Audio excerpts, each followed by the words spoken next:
Everybody, it's Melissa, just catching up on card number 5 of my 2012 Halloween card series. And I decided to use a stamp from my Inka Dinkadoo stamp collection. I think this is their Halloween set.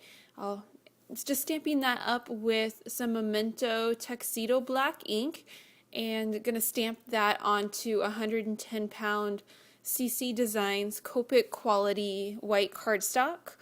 And I wanted to keep the coloring very simple so that I didn't really do any type of blending with this. But I chose to go with my yellow greens on the moon and went with YG63 for the first layer of the green. And then here I'm using YG11. And then just to bring in a little bit of the yellow, I'm also going to pull in my Y02 just to finish off the moon a little bit. And I wanted to give the cat just a little bit of a spooky feel as well. So I'm going to use some Copic markers to bring out his eyes a little bit. Went with the YG67 and just filled in his eyes there. And then to create the actual eye itself, I used C9 just to give it a little bit of a spooky feel and not so just kind of a blah cat. But I went ahead and once that was all colored in, I grabbed my circle dies from Nestabilities, used a little bit of Scotch tape to hold that down, and then ran that through my Cuttlebug so that I have a nice little circle here.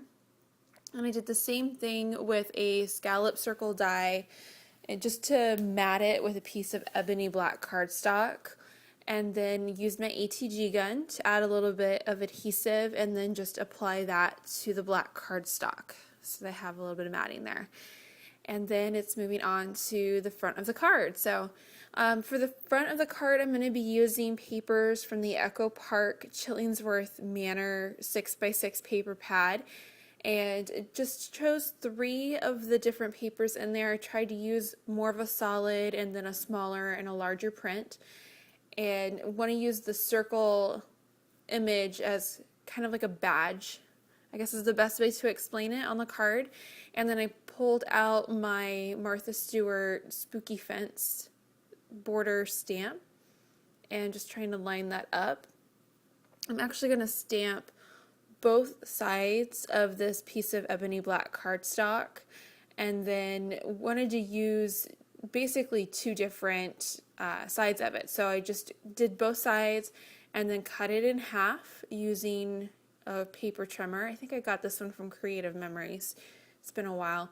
But cut it in half, so now I have 2 strips, and just use my ATG gun again to add a little bit of adhesive.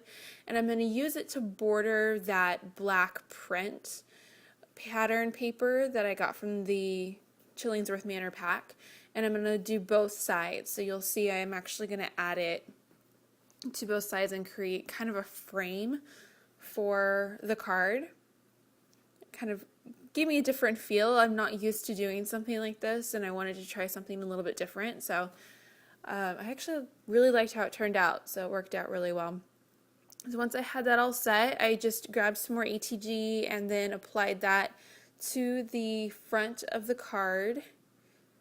And then went ahead and did the same thing with the orange kind of polka dot.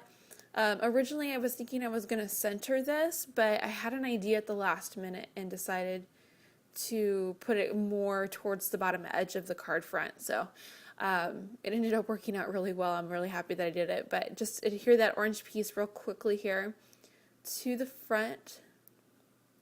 And then grabbed my image and played around with it also for a little bit. I did want to just pop it up, so I added some 3D pop adhesive to the back and pulled them off. And of course, like usual, I got ahead of myself. So you'll see I kind of fiddle around with the placement, and then I put the image aside for a little bit.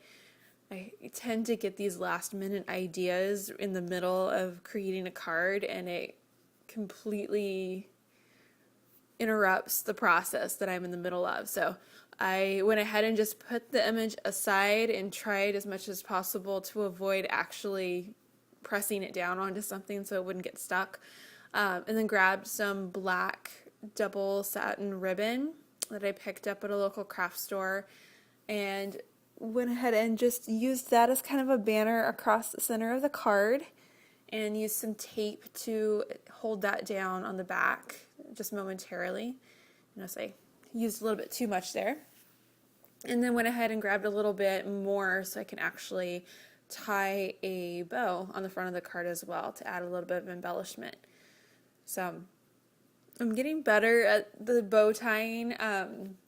It's just one of those things that takes practice, and it's one of the harder things that I've still working on. I know a lot of you are probably a lot more at ease with tying bows. I'm still working on it.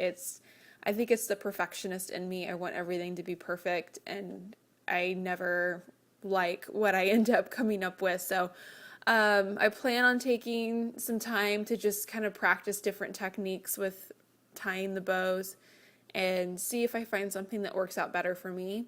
But until then, I'm just going to keep pressing forward and practice tying my bows and fixing them and fidgeting them like I am here until I get it right where I want it.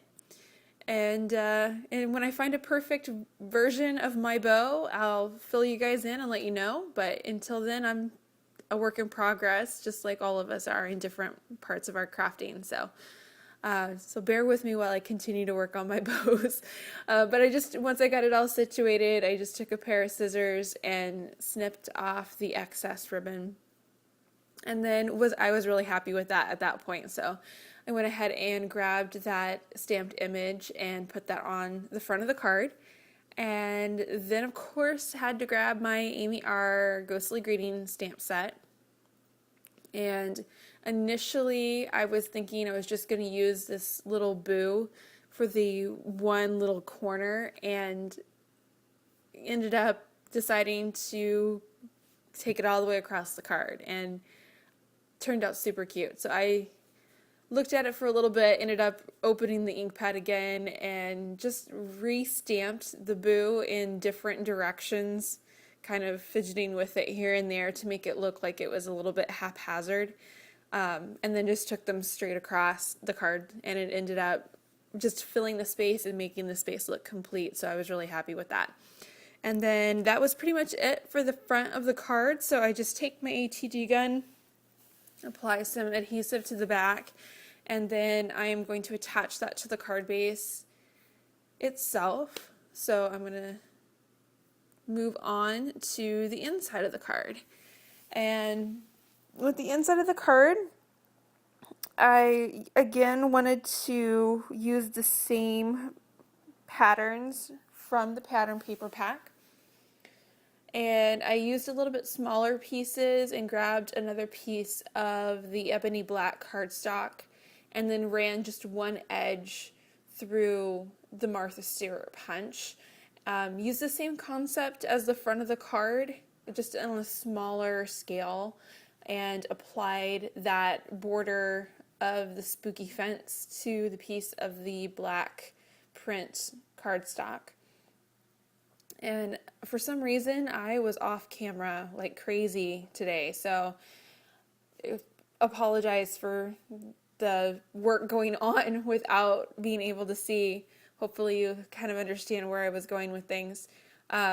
Again, just attached the orange polka dot to the center there, added some more adhesive, and then wanted to keep this kind of off to the left so that I can keep a space for a message to the recipient of the card there on the right, and wanted to add a little bit of a sentiment here in the inside of the card as well. So I grabbed my VersaFine ink and stamped up the Halloween from the Amy R stamps and put that on the bottom, and then took the Happy from the matching set from the Amy R stamps and also stamped that onto the bottom there as well. And that's it for the inside of the card as well. I kept it very simple and straightforward. So once that's all done and the stamps are cleaned up, I took the ATG gun and applied some adhesive threw that into the inside of the card, and that is it. Card number 5 is done. So I hope you enjoyed it, and I will see you guys next time. Thanks so much. Bye.